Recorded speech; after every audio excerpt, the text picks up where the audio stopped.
Anda TV menebar hikmah, bersandar Al-Quran dan As-Sunnah.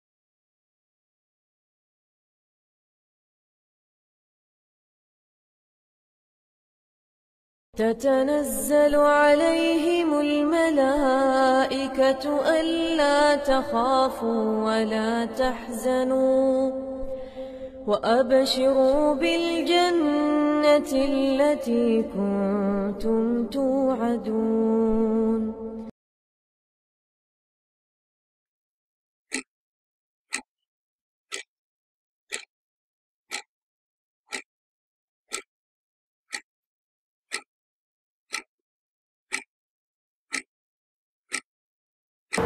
Assalamualaikum warahmatullahi wabarakatuh. Assalamualaikum warahmatullahi wabarakatuh. Biar ganjil ya Bapak Ibu. Assalamualaikum warahmatullahi wabarakatuh.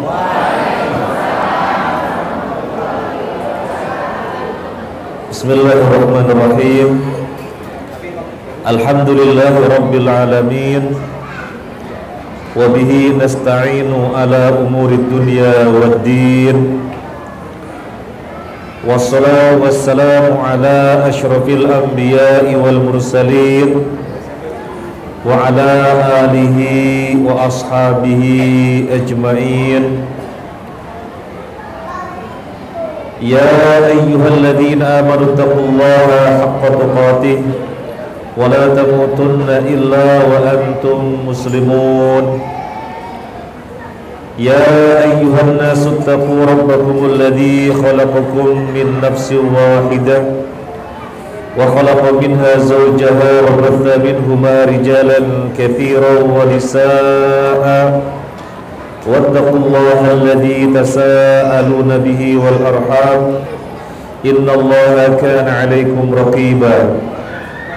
يا أيها الذين آمنوا اتقوا الله وقولوا قولا سديدا يصلح لكم أعمالكم ويغفر لكم ذنوبكم ومن يطع الله ورسوله فقد فاز فوزا عظيما. Yang kami muliakan Bapak Ketua Umum Yayasan Mujahidin, Bapak Ustadz Yahya Hashim Hafizahullah Ta'ala, Ketua Bidang Pendidikan Ustadz Imam Nuhan, para asatidz semuanya, para orang tua yang kami muliakan. Alhamdulillah, pada siang hari ini kita diberi kesempatan untuk thalabul ilmi, untuk tafakuh fiddin, mendalami ilmu agama yang merupakan sebaik-baiknya bentuk ketaatan, bahkan merupakan kewajiban yang pertama di dalam Islam sebelum kewajiban apapun. Sampai Imam Bukhari rahimahullah ta'ala di dalam menyusun kitab sahihnya ada satu bab yang dikasih judul Al-ilmu qabla al-qawl wal amal, berilmu terlebih dahulu sebelum berucap dan beramal.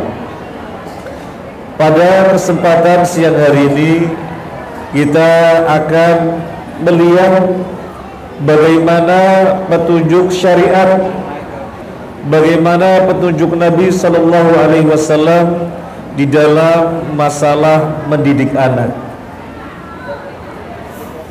Bicara tentang pendidikan anak tentunya adalah pembicaraan yang sangat panjang. Banyak buku-buku besar, tebal-tebal yang mengupasnya.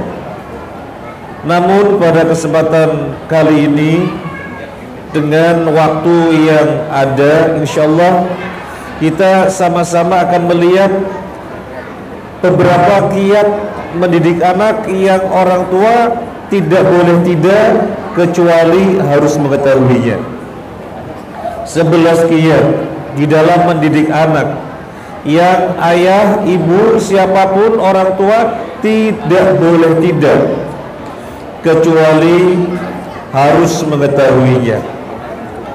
Bapak-bapak, ibu-ibu rahimani wa rahimakumullah, ada buku kecil yang insyaallah bapak-bapak, ibu-ibu sudah mendapatkannya, yang saya kasih judul 11 kiat mendidik anak. Bapak-bapak, ibu-ibu, ayah, bunda, semuanya bisa melihatnya. Ketika kita berekreasi, misalnya aktivitas yang sangat menyenangkan, misalnya pergi ke sebuah taman yang sangat hijau loyo-loyo, pemandangannya sangat hijau, ada air terjunnya, kemudian lapangannya hijau merona, air mengalir di antara bebatuan, anak-anak lari kejar-kejaran, main petak umpet dengan penuh girannya, apalagi kakek neneknya selalu menggoda. Maka tentunya ini adalah aktivitas yang menyenangkan, dan itu di dunia, kebersamaan di dunia. Apakah ayah, ibu dengan anak-anaknya, dengan keluarganya yang di dunia selalu bersama dengan penuh kegembiraan, akan bisa berlanjut di akhirat, akan bisa berlanjut di sorga? Jawabannya adalah bisa. Kebersamaan kita di dunia bersama anak-anak, bersama orang tua, akan bisa berlanjut di sorga. Di sana nanti kita dikumpulkan bersama, dan ini merupakan ketetapan Allah Azza wa Jalla yang Allah sebutkan di dalam surat At-Tur ayat 21. Bisa dilihat di halaman 11. Allah berfirman, A'udzu billahi minasyaitonir rajim. Walladzina amanu wattaba'athum dzurriyyatuhum biimanin alhaqna bihim dzurriyyatahum wama alatnahum min amalihim min syai'. Kullu imri'in bima kasaba rahin. Dan orang-orang yang beriman beserta anak cucu mereka yang mengikuti mereka di dalam keimanan. Apa kata Allah? Kami pertemukan mereka dengan anak cucu mereka di dalam surga, dan kami tidak mengurangi sedikit pun pahala amal mereka. Setiap orang terikat dengan apa yang dikerjakan. Bapak-bapak, ibu-ibu rahimani wa rahimakumullah, ayat ini menunjukkan bahwa orang tua yang beriman kepada Allah, yang anak cucunya juga beriman juga kepada Allah, orang tuanya soleh, yang kesolehannya ini juga diikuti oleh anak cucunya, nanti Allah akan pertemukan di surga. Kalau ada pertanyaan, kan kesolehan bisa saja berbeda-beda, keimanan kan bisa saja bertingkat-tingkat, nggak sama. Kok bisa dipertemukan di surga? Allah menghendaki bisa dipertemukan, meskipun tingkat kesolehannya berbeda, meskipun tingkat keimanannya berbeda. Kasih sayang Allah, asal bermodalkan keimanan, kesolehan, Allah akan pertemukan mereka di surga. Jadi inilah yang kita harapkan, di dunia bersama dengan penuh kegembiraan, kebahagiaan, dan akan berlanjut di surga. Jadi bersama-sama. Jangan sampai ayahnya yang masuk surga, ibunya masuk surga, anaknya di neraka. Atau barangkali anaknya di surga, orang tuanya di neraka. Jangan sampai. Maka yang diperlukan adalah pendidikan, agar anak-anak tumbuh menjadi anak-anak yang saleh, agar anak-anak tumbuh menjadi anak-anak yang penuh ketaatan kepada Allah Azza wa Jalla. Yang diperlukan adalah pendidikan. Bapak-bapak, ibu rahimani wa rahimakumullah, ini penting sekali. Kenapa penting sekali? Allah menyatakan anak itu sebagaimana harta merupakan ujian bagi orang tuanya. Banyak orang yang tidak lulus dengan ujian harta. Banyak yang tidak lulus dengan ujian yang namanya harta, sehingga tidak peduli apakah didapatkan dari yang halal apa yang haram, tidak peduli apakah jalannya benar apa enggak, mendolimi orang lain apa enggak peduli. Yang terpenting dapat harta sebanyak-banyaknya. Demikian pula membelanjakannya, tidak peduli apakah di jalan yang diridhoi oleh Allah ataukah di jalan yang dimurkai oleh Allah, tidak peduli. Ini namanya tidak lulus dari ujian yang namanya harta. Sebagaimana harta itu ujian, maka demikian pula anak-anak. Allah berfirman di dalam surat At-Taghabun ayat 15 halaman 1, innama amwalukum wa auladukum fitnah wallahu indahu ajrun azim. Sesungguhnya hartamu dan anak-anakmu hanyalah fitnah bagimu, ujian bagimu, dan di sisi Allah pahala yang sangat besar. Bapak-bapak, ibu rahimani wa rahimakumullah, Nabi SAW bersabda, ada di dalam hadis Imam Bukhari, ada juga di dalam hadis Imam Ibnu Majah, ada juga di dalam riwayat Imam Hakim. Beliau menyatakan bahwasanya anak itu bisa merupakan mabkhalatun majbanatun. Anak bisa menjadi mabkhalatun. Apa mabkhalatun? Menjadikan orang tuanya bakhil. Dan anak juga bisa menjadi majbanatun, menjadi orang tuanya pengecut. Kalau tidak lulus, maka anak akan menjadi orang tuanya bakhil. Kalau tidak lulus dari ujian yang berupa anak akan menjadikan orang tuanya pengecut. Kita ambil contoh. Anak bisa menjadikan orang tuanya bakhil. Contohnya bagaimana?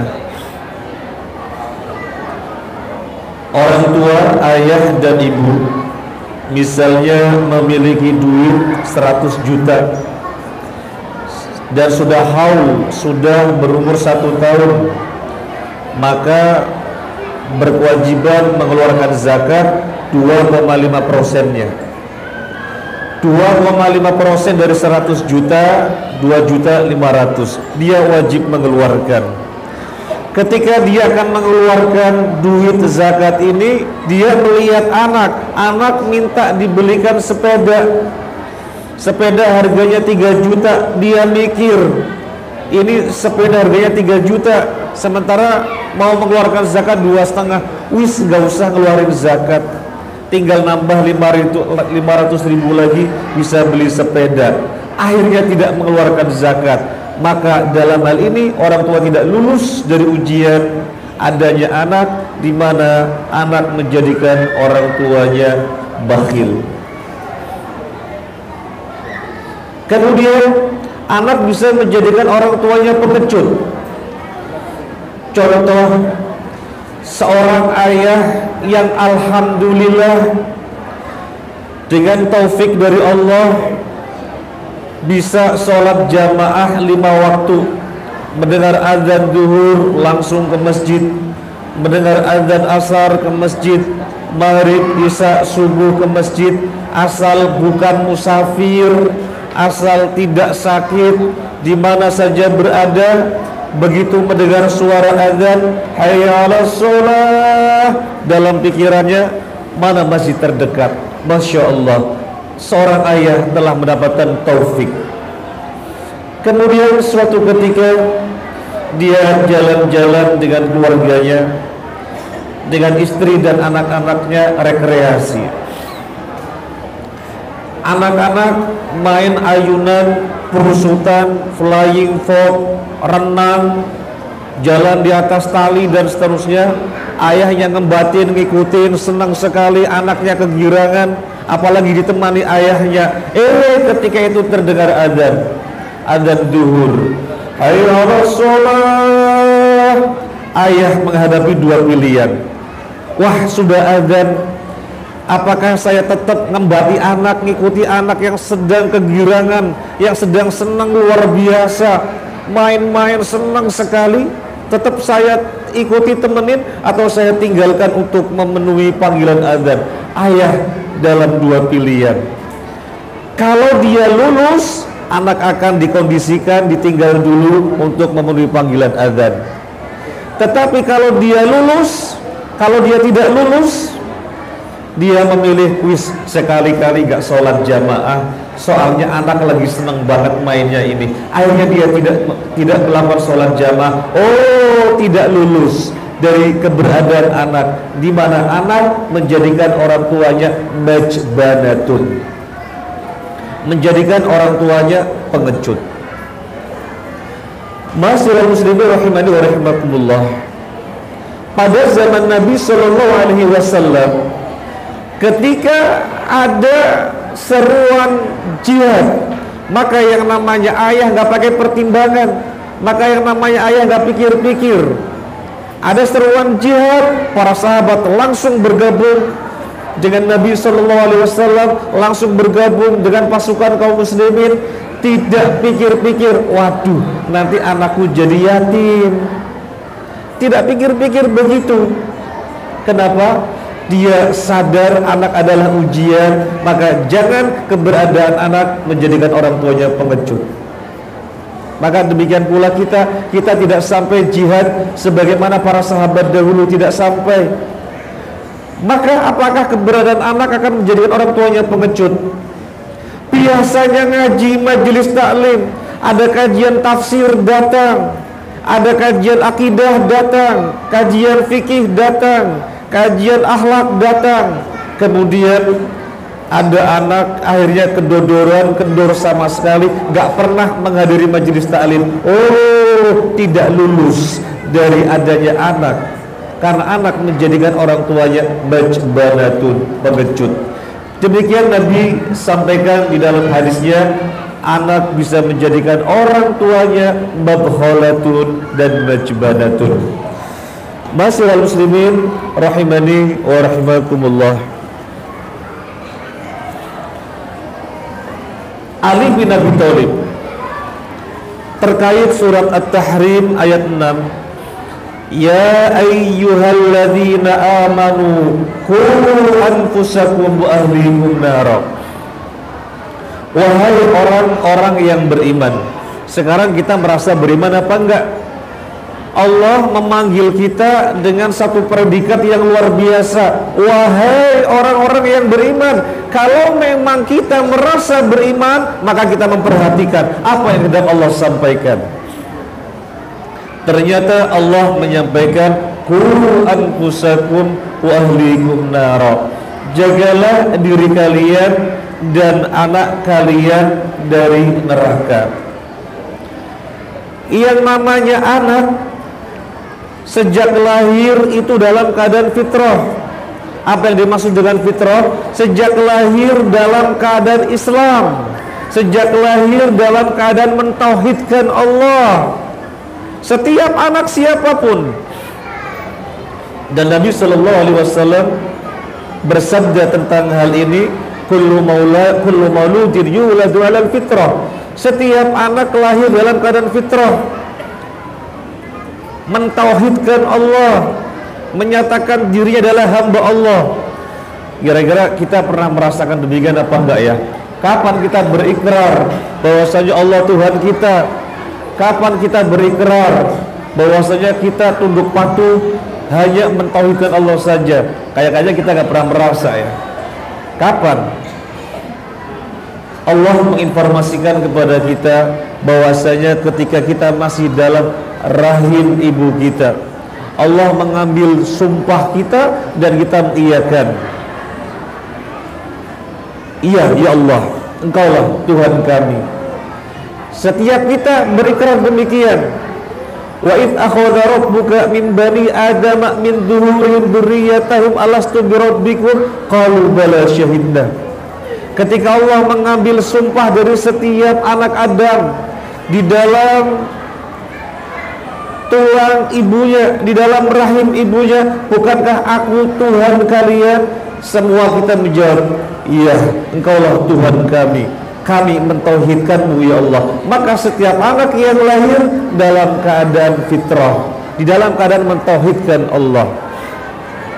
Tetapi kenyataannya, bapak-bapak, ibu-ibu, ma'asyiral muslimin rahimani wa rahimakumullah, gedenya ada yang nyembah Nyi Roro Kidul. Gedenya ada yang menyerahkan keselamatan kepada ngetung-ngetung weton. Gedenya ada yang menyerahkan kekayaan kepada Gunung Kawi. Gedenya ada yang menyerahkan rizki kepada Mbah Kober, dukun-dukun dan yang lainnya. Ini kenapa? Padahal lahir dalam keadaan fitrah, dalam keadaan mentauhidkan Allah. Jawabannya adalah karena pendidikan orang tua yang tidak benar. Maka dalam kelanjutan hadis yang tadi kita bacakan, Nabi bersabda, fa abawahu yuhawidanihi aw yunassiranihi aw yunajjisanihi. Kedua orang tuanya lah yang akan menjadikan anaknya Yahudi. Kedua orang tuanya lah yang akan menjadikan anaknya Nasrani. Kedua orang tuanya lah yang akan menjadikan anaknya Majusi. Jadi tergantung orang tuanya. Ini dalil bahwasanya anak butuh polesan orang tuanya. Anak butuh sentuhan orang tuanya. Anak butuh arahan orang tuanya. Anak butuh pendidikan dari orang tuanya, sehingga lahir dalam keadaan fitrah sampai mati dalam keadaan fitrah, akhirnya di surga bisa dipertemukan bersama. Alhamdulillah, Yayasan Bidang Dakwah, Yayasan Bidang Pendidikan maksud saya, Yayasan Bidang Pendidikan Mujahidin tadi disampaikan oleh ketuanya Ustadz Imam Nuhan, terus berupaya agar menyampaikan ilmu-ilmu yang bermanfaat. Jangankan masalah-masalah besar, masalah akidah, masalah-masalah adab harian begitu diperhatikan. Tadi kita mendengarkan bersama-sama pembukaannya atau muqaddimah atau pemaparan dari beliau. Masih dijumpai anak-anak yang makannya sambil jalan, masih dijumpai anak-anak yang belum bisa buang sampah. Kenapa diperhatikan? Ini bagian dari pendidikan. Kalau perkara-perkara semacam adab seperti ini sangat diperhatikan, lalu bagaimana perkara-perkara yang lebih besar, apalagi perkara yang sangat besar, lebih diperhatikan lagi. Masya Allah. Bapak-bapak, ibu-ibu rahimani wa rahimakumullah,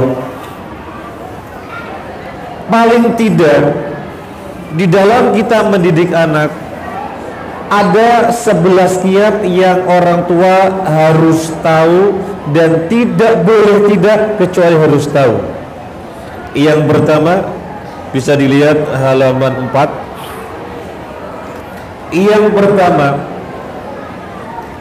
memprioritaskan masalah akidah. Ini yang pertama.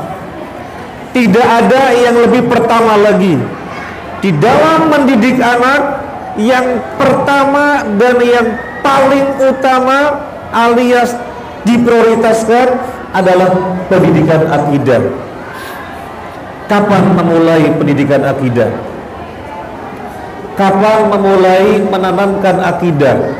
Sejak anak bisa diajar komunikasi.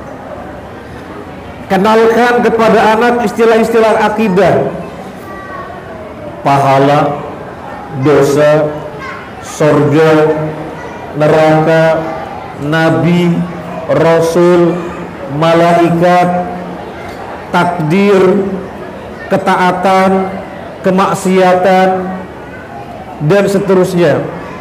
Termasuk juga sejak anak sudah bisa diajak komunikasi, kenalkan al-asma wa sifat, kenalkan nama-nama dan sifat Allah. Jadi sejak awal,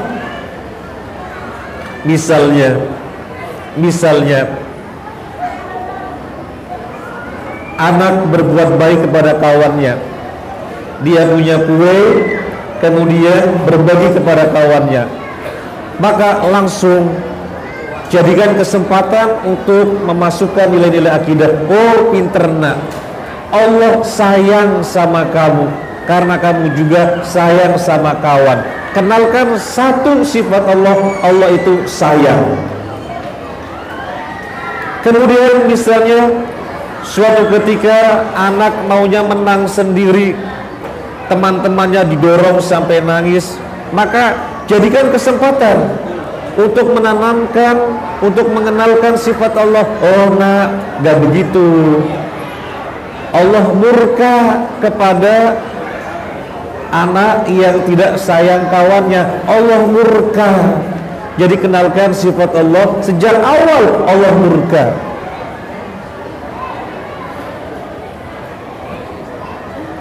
Termasuk kenalkan anak di mana Allah.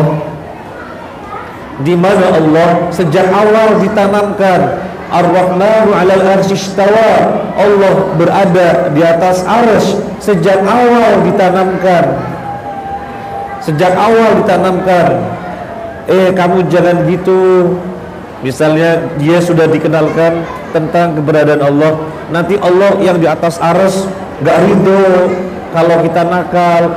Kenalkan sejak awal.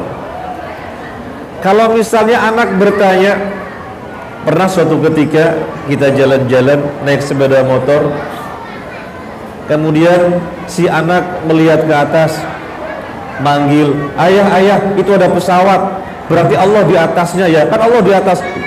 Bagaimana kita menjawab? Jawablah sesuai dengan akal mereka.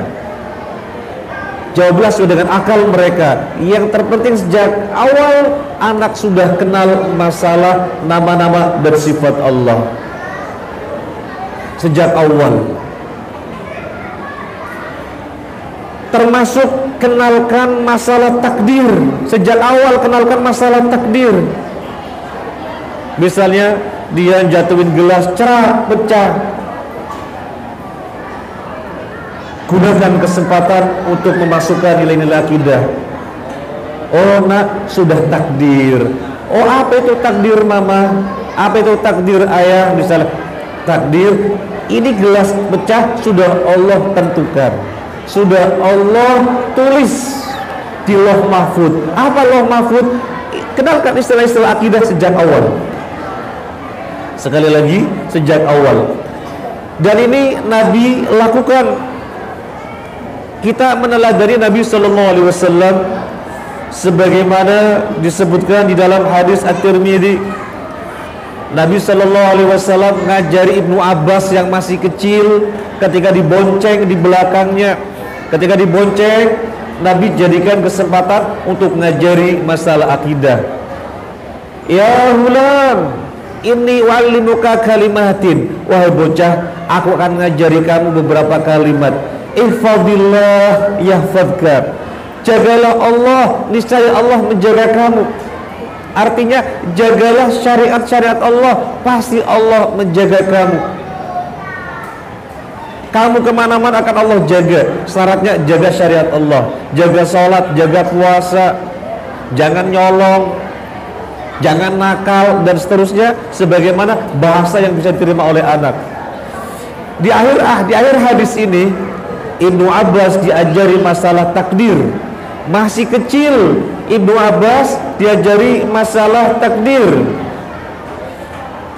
Wa'lam annal ummah law ijtama'at ala an yanfa'uka bi syai'in lam yanfa'uka illa bi syai'in qad kataballahu laka. Ketahuilah wahai bocah, nak ketahuilah, seandainya seluruh manusia bersekongkol untuk memberikan kamu sesuatu yang bermanfaat, oh nggak bisa, kecuali hal itu sudah Allah takdirkan. Demikian pula, walau istama'u ala ayyadurruka bisyai'in lam yadurruka illa bisyai'in qad kataballahu alaika. Seandainya seluruh manusia berkumpul, bersekongkol untuk menimpakan mara bahaya kepada kamu, nak, oh nggak bisa. Kalau memang tidak Allah takdirkan. Ibnu Abbas sejak kecil sudah diajari masalah takdir. Jadi ini yang pertama. Pendidikan anak adalah arahkan di dalam masalah akidah. Kenalkan istilah-istilah akidah sejak dini. Sejak bisa diajak komunikasi dari awal. Bapak-bapak, ibu rahimakumullah. Alhamdulillah 11 kiat yang saya tulis di buku ini semuanya berdasarkan dalil. Semuanya saya cantumkan hadisnya dan Al-Qur'annya. Semuanya. Maka ini tidak boleh tidak. Inilah yang telah digariskan oleh syariat di dalam mendidik anak. Itu yang pertama. Sekarang yang kedua. Bisa dilihat halaman 7. Bapak Ibu bisa melihat halaman 7. Yang kedua, memperhatikan pengajaran sholat. Ini yang kedua. Memperhatikan pengajaran sholat. Kapan anak disuruh sholat? Ini pertanyaan. Kapan anak disuruh sholat? Anak mulai disuruh sholat ketika berumur 7 tahun. Oh, anak sudah berumur 7 tahun. Mulai instruksi, nak sudah azan, ayo wudhu, ayo sholat. Berangkat sholat duhur. Nak sudah azan, ayo wudhu, ayo sholat. Berangkat sholat asar. Jadi mulai 7 tahun itu sudah disuruh sholat. Adapun dikenalkannya, ya sejak kecil sudah dikenalkan. Bahkan masih di dalam kandungan sudah dikenalkan. Orang tuanya sholat, ayah ibunya sholat, sudah dikenalkan sejak dalam kandungan. Demikian pula ketika sudah lahir, bapak ibunya sholat, anak melihat. Bapak ibunya sholat lagi, anak memperhatikan. Nanti ketika sudah bisa berdiri, uminya sholat, si anak ikut-ikutan di sampingnya. Dan seterusnya. Ini namanya mengenalkan. Jadi anak dikenalkan sholat sejak awal. Tapi instruksi sholat start umur 7 tahun. Sampai kapan? Start umur 7 tahun. Sampai kapan? Nabi nyatakan sampai umur 10 tahun. Nabi nyatakan sampai umur 10 tahun anak harus sudah bisa mandiri sholat. Start umur 7 tahun sampai 10 tahun itu adalah masa yang cukup. 3 tahun 3 tahun menggembelai anak sholat. Dan batasannya 10 tahun harus sudah bisa mandiri. Apa yang dimaksud dengan mandiri? Sudah tidak disuruh-suruh lagi, sudah tidak diajak-ajak lagi, sudah mandiri, sudah mengerjakan sholat dari kesadaran dirinya.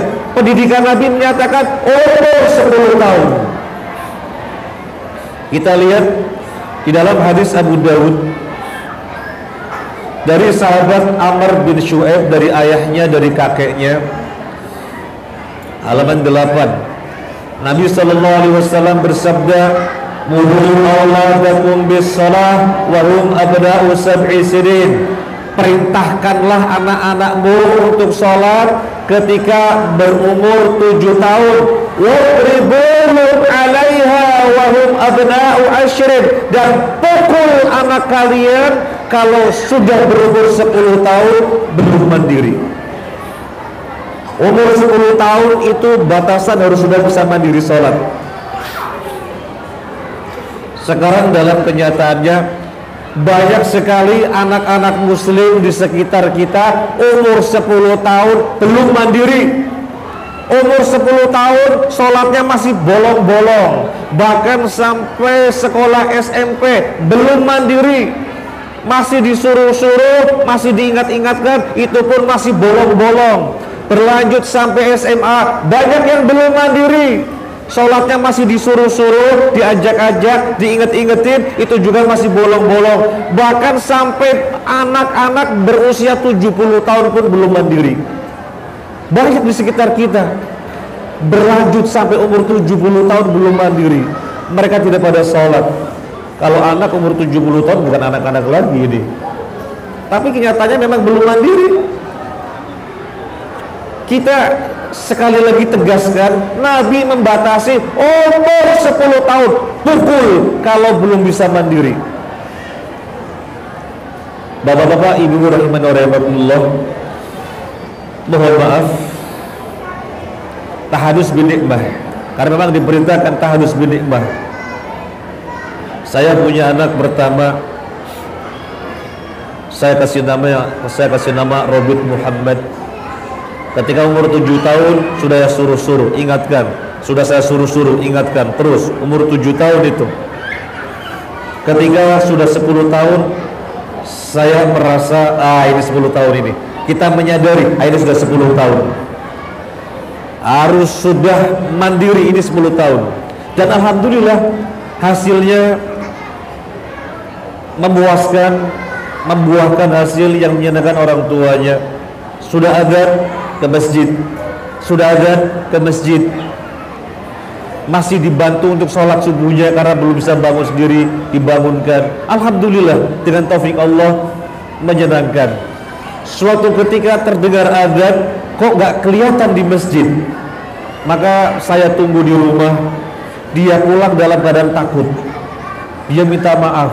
Abi, manggilnya Abi, manggil ayah Abi. Abi minta maaf, gak dengar azan tadi. Ya sudah, dimaafkan. Alasan tidak dengar azan, memang main di mana? Main di sana. Ya sudah. Suatu ketika diulangi yang kedua kalinya, dia juga pulang ketakutan, minta maaf. Ya sudah, minta maaf. Diulangi sampai ketiga kalinya, katanya gak dengar azan, mainnya di sebelah sana. Oh sudah, ini melakukan perintah Nabi. Saya ambil hanger dari plastik yang mudah patah. Saya pukulkan sekeras-kerasnya pada betis, dan suaranya kan ngeri, suaranya ngeri. Dia nangis-nangis, gak apa-apa, kan suaranya saja yang ngeri, dan tidak menciderai karena hanya di betis. Setelah itu dia hati-hati. Alhamdulillah kita bersyukur membuahkan hasil. Jadi ini perlu menjadi perhatian. Hadis Nabi ini perlu menjadi perhatian semua kita. Umur 10 tahun itu batasan anak baru sudah bisa mandiri.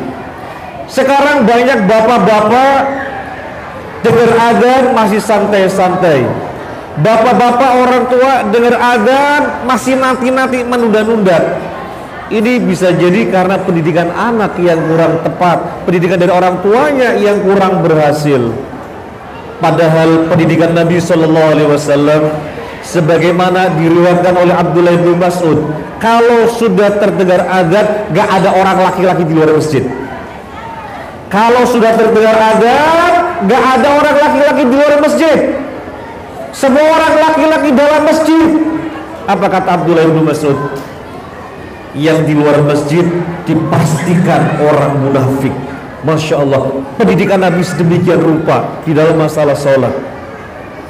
Semuanya di dalam masjid, yang di luar masjid pastikan itu orang munafik. Sampai kata Abdullah bin Mas'ud, ada orang yang sakit harus dipapah untuk ke masjid. Masya Allah. Ini yang kedua, perhatian masalah sholat. Kemudian yang ketiga, halaman 9 bisa dilihat, mengantisipasi sesuatu yang dikhawatirkan akan terjadi. Halaman 9. Mengantisipasi sesuatu yang dikhawatirkan akan terjadi. Apapun yang kita berharap tidak terjadi pada anak kita, kita antisipasi. Apapun. Kita tidak mau anak kita kelaparan, maka kita sudah siapkan nasi dari awal. Kita tidak mau anak kita kehausan, kita sudah siapkan air. Apapun apapun yang tidak kita harapkan terjadi pada anak, kita harus mengantisipasinya. Barangkali peribahasa kita mengatakan sedia payung sebelum hujan. Kalau orang Arab bilang al-wiqayatu khairum minal ilaj, berjaga-jaga itu lebih baik daripada mengobati. Banyak orang tua yang kecolongan gara-gara tidak memperhatikan poin yang ketiga ini. Banyak orang tua yang kecolongan. Ayah dan ibu stres. Kenapa stres? Ketika mendengar anaknya ditangkap polisi di penjara. Stres.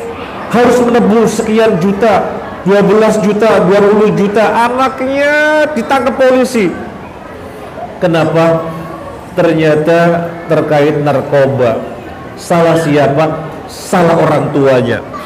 Kenapa salah orang tuanya? Tidak mengantisipasi dari awal. Ini anak mainnya sama siapa? Ini anak bermainnya di mana? Tidak diantisipasi.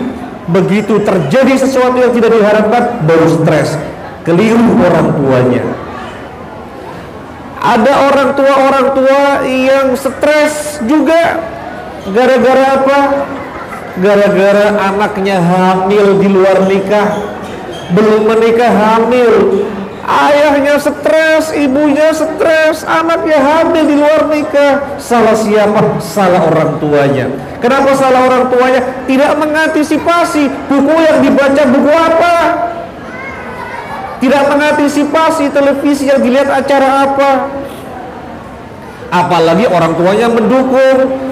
Satu kamar anak, satu televisi, satu kamar, satu televisi, satu kamar, satu televisi, nggak ada kontrol. Oh, lebih parah lagi, tidak ada antisipasi. Boleh punya televisi, tetapi untuk keluarga bareng-bareng. Boleh punya televisi untuk keluarga bareng-bareng. Anak mau lihat dalam kontrol orang tuanya. Acara yang dipilihkan yang bagus-bagus. Ini apalagi zaman sekarang, tantangan orang tua lebih hebat lagi. Anak-anak di mana-mana sekarang itu kayaknya nggak ada yang lari-lari kejar-kejaran, nggak ada yang main petak umpat, nggak ada yang main bodoran, nggak ada yang main bentengan, nggak ada yang main etengan, lari-lari, nggak ada. Anak-anak sekarang cenderung duduk di pojok ruangan, ketik, main apa jajet. Itu bahaya. Dunia anak adalah dunia aktif, lari-lari, kejar-kejaran. Itu dunia anak. Sekarang kemudian dipegangin apa namanya itu ya, kotak begitu ya. Pencet. Orang tuanya gak ada kontrol. Kemudian terjadi sesuatu yang tidak diharapkan, salah orang tua. Jadi pendidikan Nabi adalah mengantisipasi sesuatu yang belum terjadi. Mana yang menunjukkan? Yang menunjukkan adalah hadis Imam Abu Dawud, kelanjutan hadis yang tadi. Apa kata Nabi? Wa farriqu bainahum fil madaji'. Ketika umur 10 tahun, anak pisahkan dari tempat tidurnya. Anak umur 10 tahun pisahkan dari tempat tidurnya. Jangan tidur sama orang tuanya. Kenapa? Umur 10 tahun anak ini sudah mengerti lawan jenis. Kalau masih tidur sama orang tuanya, kemudian orang tuanya sedang melakukan sunnah Nabi, dan pas ketika anak bangun melihat suatu adegan sunnah Nabi, itu bisa membahayakan. Ini dalil, maka umur 10 tahun tidurnya sudah dipisah. Apa maknanya? Sesuatu yang tidak diharapkan terjadi sudah diantisipasi sejak awal. Apapun, bukan dalam masalah ini saja. Apapun. Ada orang yang pernah bertanya kepada kita, Pak Ustadz, saya kos-kosan, anak saya banyak 5, ada laki-laki ada perempuan. Untuk dibikinkan kamar-kamar sendiri, ya biayanya dari mana? Oh, saya ngontrak itu cuma ruang depan, ruang belakang toh. Satu kamar dengan ruang tamu. Gimana caranya biar bisa melaksanakan sunnah Nabi ini? Ya, gimana caranya? Fattaqullaha mastata'tum, saya jawab begitu. Bertakwalah kepada Allah semampunya. Yang jelas anak umur 10 tahun harus dipisah tempat tidurnya. Akhirnya ditemukan solusi. Anak yang sudah gede dipondokkan, sudah gede lagi dipondokkan, sudah gede lagi dipondokkan. Anaknya semuanya mondok, tinggal satu di rumah yang masih balita. Karena memang ini pendidikan Nabi. Jangan tidur bareng ketika sudah berumur 10 tahun, di mana dalam usia ini anak sudah mengenal lawan jenis. Kalau misalnya anaknya 2 atau 3, yang satu di ruang tamu, yang satu di kamar, jadi dipisah kalau sudah berumur 10 tahun. Ini mengantisipasi sesuatu yang belum terjadi. Kemudian sekarang yang keempat, halaman 11. Yang keempat, halaman 11, memberi kesempatan berdialog.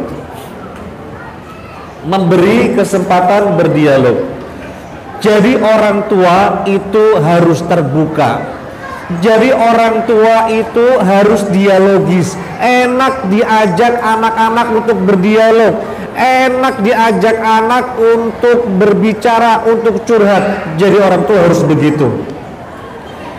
Jadi orang tua jangan tertutup sehingga anak mau ngomong sungkan. Jadi orang tua tertutup, anak pengen curhat gak bisa, soalnya orang tuanya tertutup. Jangan.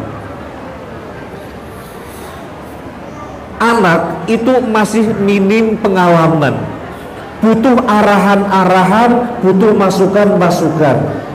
Kalau orang tuanya tertutup, dia mau curhat sama siapa? Sama ayahnya malu, sama ibunya nggak enak, maka dia akan mencari pelarian siapa yang kira-kira bisa mendengarkannya. Iya, kalau pelariannya benar orang soleh, masih aman ini anak, masih aman ini anak. Tapi kalau pelariannya tidak benar, maka akan diarahkan pada keburukan-keburukan. Salah orang tua. Kenapa menjadi orang tua yang tertutup? Jangan pernah jadi orang tua tertutup. Jadi orang tua harus terbuka di hadapan anak-anaknya. Kita lihat hadis Nabi SAW yang cukup panjang. Saya bacakan maknanya. Suatu ketika ada pemuda datang kepada Nabi SAW. Di situ sedang berkumpul para sahabat. Pemuda ini datang kepada Nabi dan mengatakan, "Ya Rasulullah, izinkanlah aku berzina." Maka para sahabat ribut, "Wah, pemuda macam apa ini?" Bahasa Jermannya, "Dlogdog, orang karu-karuan ini, dlogdog. Ini anak dlogdog, kurang ajar. Masa minta izin kepada Nabi berzina?" Ini bahasa Jerman, Ibu. Dlogdog. Jerman itu jajar kauman gitu ya. Ini anak dlogdog. Sama Nabi SAW, biarin dia mendekat. Dia mendekat kepada Nabi SAW. Nabi mengatakan, "Nak, kamu minta izin berzina?" "Iya." Maka Nabi ajak dia berdialog. Pemuda, bagaimana menurut kamu jika perzinaan terjadi pada orang tua? "Oh ya Rasulullah, mana ada orang mau perzinaan terjadi pada orang tuanya." Kamu gak mau perzinaan terjadi pada ibumu. Nabi bertanya lagi, "Wahai pemuda, bagaimana perzinaan terjadi pada saudarimu?" "Oh gak mau ya Rasulullah, mana ada perzinaan terjadi pada saudarinya." Nabi mengajak lagi berdialog. "Nah, bagaimana menurut kamu jika perzinaan terjadi pada putrinya sendiri?" "Gak ada ya Rasulullah, gak ada yang mau." "Ya Rasulullah, gak ada yang mau." "Bagaimana perzinaan terjadi pada bibi?" "Gak ada yang mau ya Rasulullah, bagaimana mungkin perzinaan terjadi pada bibi?" Nah, demikianlah nak, gak ada orang yang rela perzinaan terjadi pada keluarganya. Maka Nabi menepuk punggungnya dan mendoakan kebaikan bagi dia. Akhirnya pemuda ini jadi sebaik-baiknya pemuda. Apa yang kita ambil dari hadis ini? Apa yang kita ambil dari hadis ini? Seorang pemuda datang kepada Nabi SAW meminta izin. Meminta izin untuk apa? Meminta izin untuk berzina. Bagaimana mungkin seorang pemuda datang meminta izin berzina kalau pemuda ini tidak mengetahui kalau Nabi orangnya sangat terbuka.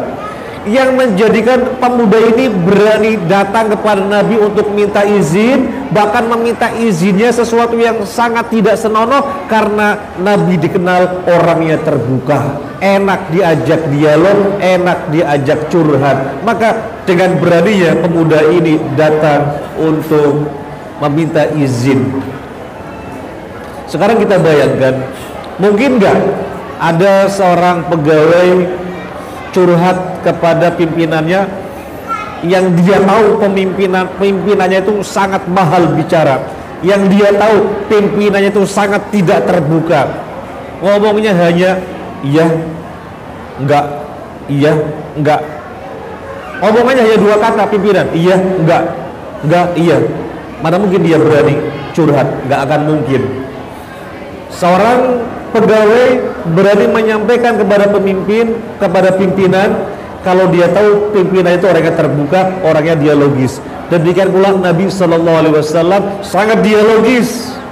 Maka pemuda ini pun berani meminta izin, sampai meminta izin untuk berbuat zina. Jadi orang tua ini seperti Nabi, enak diajak bicara, enak diajak ngobrol. Barangkali kalau di perkotaan sudah sesuai dengan sunnah kondisinya. Kita melihat di perkotaan orang tua akrab dengan anak-anaknya, anak-anak akrab dengan orang tuanya, orang tua canda dengan anak-anak, anak-anak canda dengan orang tua, bahkan lari-lari kejar-kejaran. Itu sunnah Nabi Shallallahu Alaihi Wasallam, di mana menjadi orang tua itu harus terbuka, harus dialogis. Barangkali yang belum demikian adalah di kampung-kampung. Di kampung-kampung masih belum sunnah. Banyak anak yang gak berani datang kepada orang tua. Tuh, ada bapak kamu, gak enak. Jadi melihat orang tua itu menakutkan. Demikian pula orang tua, ayah ketika ada anak untuk berkumpul gabung, gak enak ada anak. Jadi orang tua dan anak itu kayak minyak dan air, kayak gak bisa nyatu. Di kampung-kampung masih banyak. Ini kenapa terjadi? Bermula dari orang tuanya yang memposisikan diri tertutup dari anak-anaknya. Ini bukan pendidikan Nabi, ini pendidikan Fir'aun. Kita lihat di dalam halaman 12, halaman 14, surat Ghafir ayat 29. Surat Ghafir ayat 29. A'udzu billahi minasyaitonir rajim. Qala fir'aunu ma uriikum illa ma ara wa ma ahdikum illa sabila rasyad. Aku tidak mengemukakan kepadamu kecuali apa yang aku pandang baik, dan aku tiada menunjukkan kepadamu selain jalan yang benar. Dalam bahasa gampang kita, modelnya Fir'aun itu begini, wis pokoknya yang aku katakan yaitu. Dalam bahasa kita, pokoknya aku ngomong apa yaitu, titik. Itu gaya Fir'aun. Nabi tidak begitu. Nabi orangnya terbuka. Kemudian sekarang kita melihat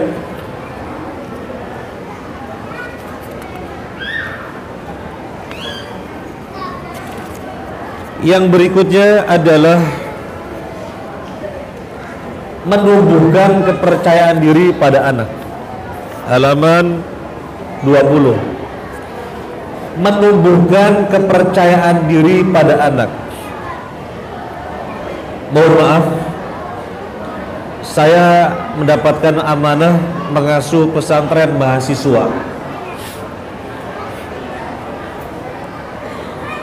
Banyak kegiatan yang kita lakukan yang akhirnya kita bisa mengetahui di antara mahasiswa ini, meskipun dari perguruan tinggi ternama, sebagian mereka tidak berani tampil ke depan, membacakan pengumuman saja di hadapan kawan-kawannya minder, nervous, berkeringat.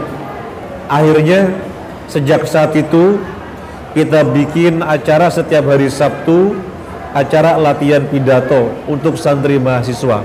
untuk melatih mental biar tumbuh dengan kepercayaan diri. Dan itu pendidikan Nabi. Pendidikan Nabi Shallallahu Alaihi Wasallam adalah bagaimana anak agar tumbuh dengan kepercayaan dirinya.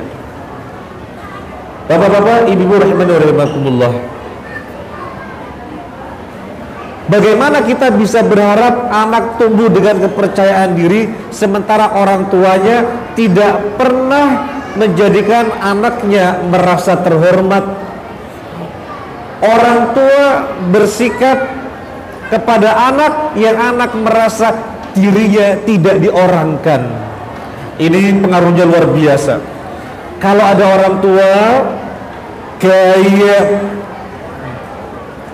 pergaulannya atau sikap-sikapnya kepada anak-anaknya yang anak merasakan orang tua tidak memandang saya penting, orang tua tidak memandang saya terhormat, orang tua tidak memandang saya berharga, maka anak akan tumbuh menjadi anak yang tidak percaya diri, menjadi anak yang minder.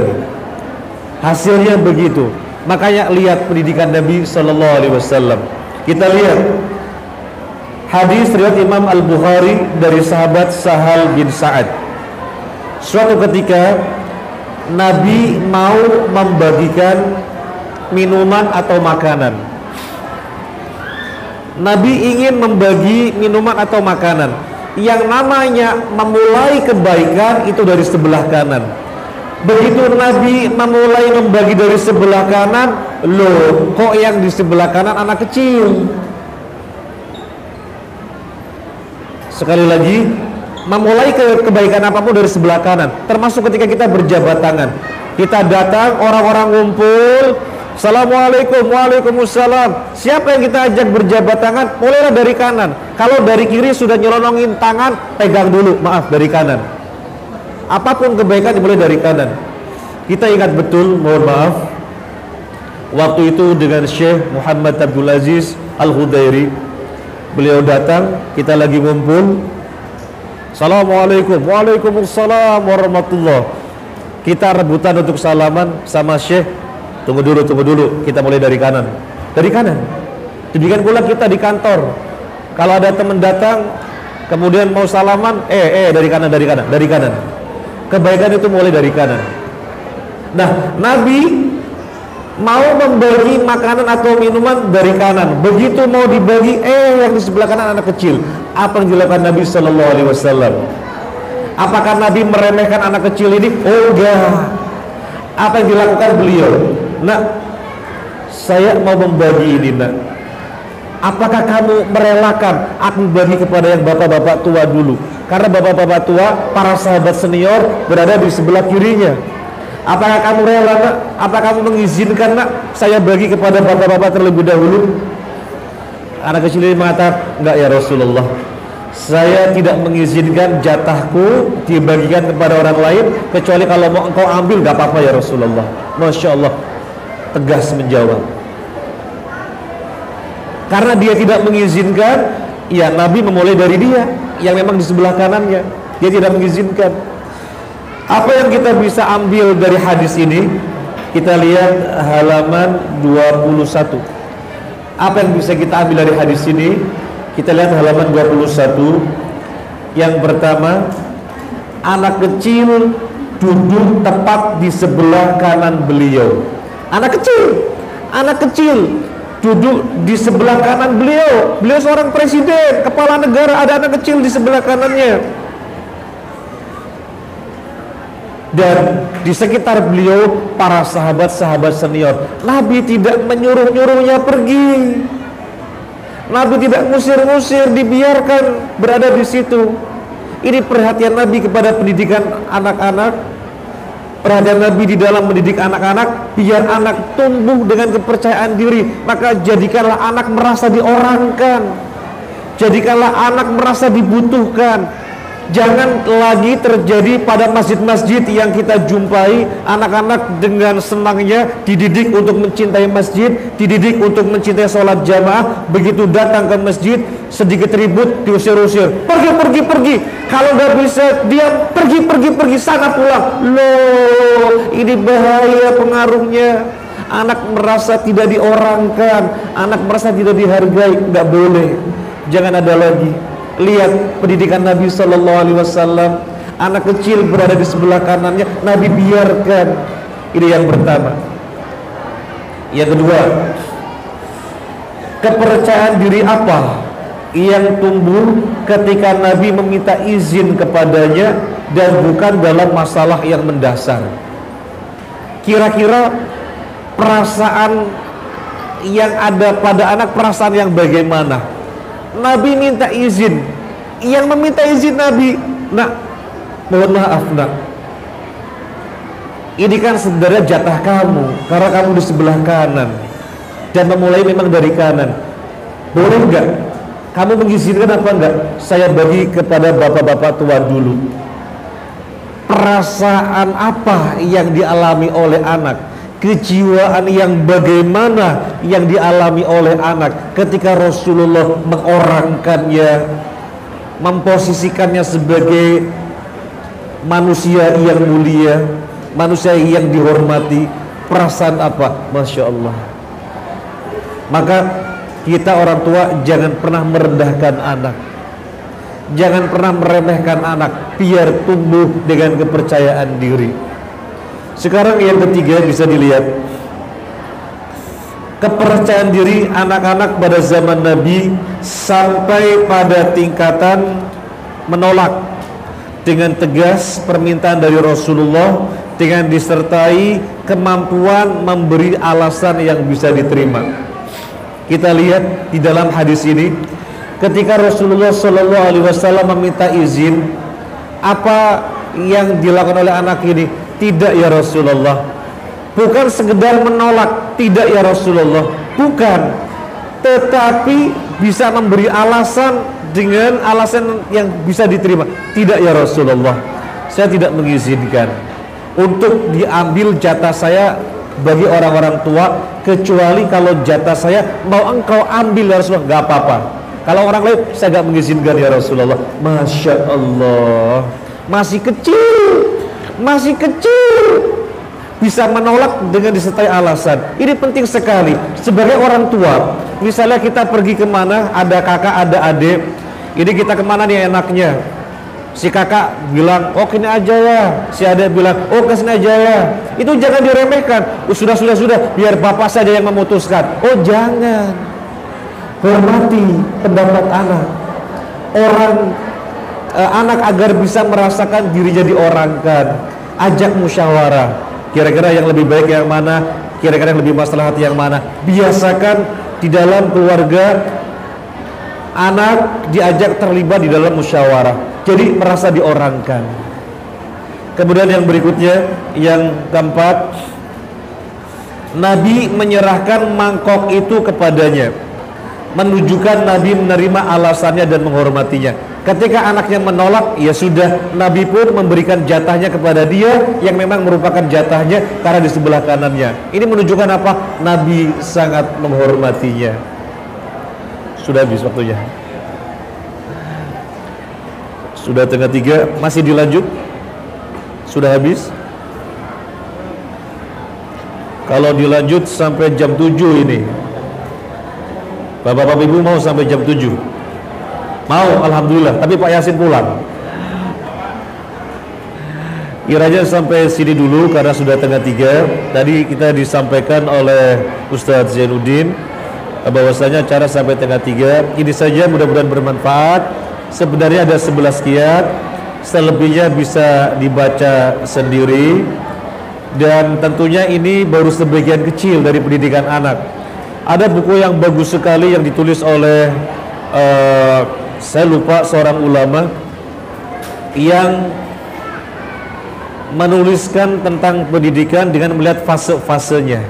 Ketika lahir sampai sekian bulan, sampai sekian tahun, sampai menikah, itu bagus sekali.